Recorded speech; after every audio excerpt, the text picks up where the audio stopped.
Monday Night Football, Cowboys 4.5 and 40 against the Titans. Got up to 6.5 and now back down to 4.5. Both teams come in same spot, same record, both off a bye and both off a tough loss. The London game and then the Cowboys losing to the Redskins.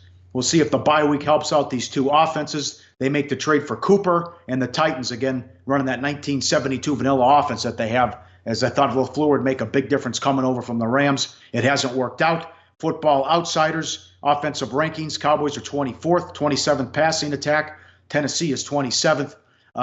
This from Mark Lawrence. This has been a problem since they put that new stadium in place. Number one, Garrett's been horrible at home.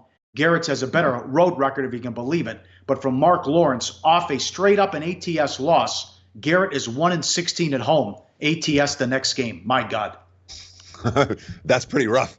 Not a track record of success in that role. That being said, the long-term numbers do not mesh with the current numbers here in 2018. The Cowboys 3-0 straight up at home this season, 0-4 on the highway. It has not been the Cowboy teams of years past that couldn't possibly cover a number at home. They're 2-1 ATS in those three home victories. And of course, you know, Dallas has been very, very consistent this year. They've alternated wins and losses in every game. LW, LW, LWL.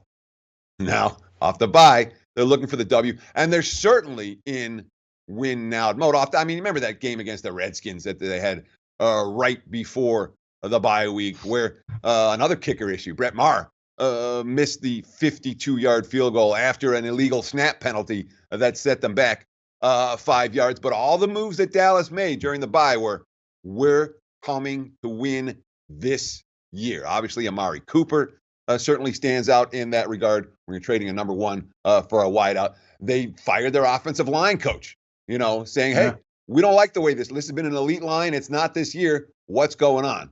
Head coach Jason Garrett, we're always trying to get better. We believe very strongly in our team. We have a young football team. We played some close games here in the early part of the season. We won one of them. We lost a couple of them. We're going to learn from those experiences and keep going. All right. You know, now we have the issue. The win isn't enough. The win by a field goal isn't enough. Dallas has to win by margin here against a Titans team that's lost 3 straight, but 2 of the 3 losses, Pauly, coming by just a single point. Well, they played well. They played well against Philly.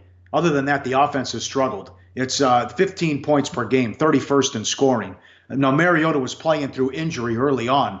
He had to come out there when they beat Jacksonville 9-6. He replaced Gabbard, who got hurt. I mean, this is 2 years in a row, Teddy. And the thing was, Malarkey got fired because they had no creativity or imagination on offense and couldn't do anything. Well, they still went to the playoffs and won a playoff game. They fired him anyways. So even though you have Vrabel and LaFleur coming over, Vrabel, the new coach, and LaFleur coming over from the Rams, it's still the same old, same old.